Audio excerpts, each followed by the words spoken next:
By election ಸೋತ ಮೇಲೆ ನಿಖಿಲ್ ಕುಮಾರಸ್ವಾಮಿ ರಾಜ್ಯ ಪ್ರವಾಸವನ್ನ ಕೈಗೊಂಡಿದ್ದಾರೆ. ಸೋಲಿನ ಬೆನ್ನಲ್ಲೇ ಮತ್ತೆ ಪಕ್ಷ ಸಂಘಟನೆಗೂ ಕೂಡ ನಿಖಿಲ್ ಕುಮಾರಸ್ವಾಮಿ ಮುಂದಾಗಿದ್ದಾರೆ.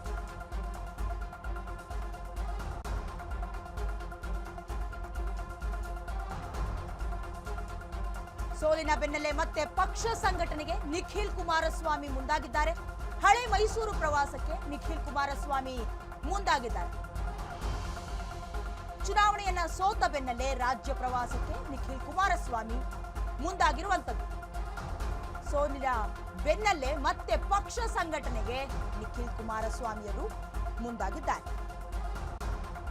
ಪ್ರತಿಷ್ಠೆಯ ಕಣವಾಗಿರುವಂತಹ ಚನ್ನಪಟ್ಟಣದಲ್ಲಿ ಏನು ನಿಖಿಲ್ ಕುಮಾರಸ್ವಾಮಿ 25,000 ಅಂತರಗಳಿಂದ ಸೋತ ನಂತರದಲ್ಲಿ ಏನು ರಾಜ್ಯ ಪ್ರವಾಸವನ್ನ ಕೈಗೊಂಡಿದ್ದಾರೆ. ಜೊತೆಗೆ ಸಂಘಟನೆಗೂ ಕೂಡ ಮುಂದಾಗಿರುವಂತದ್ದು.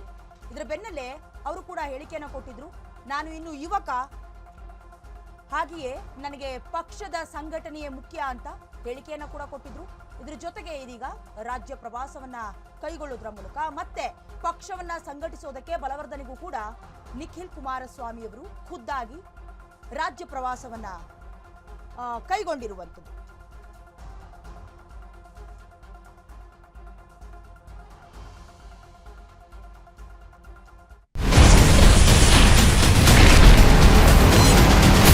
Ashwavega English News.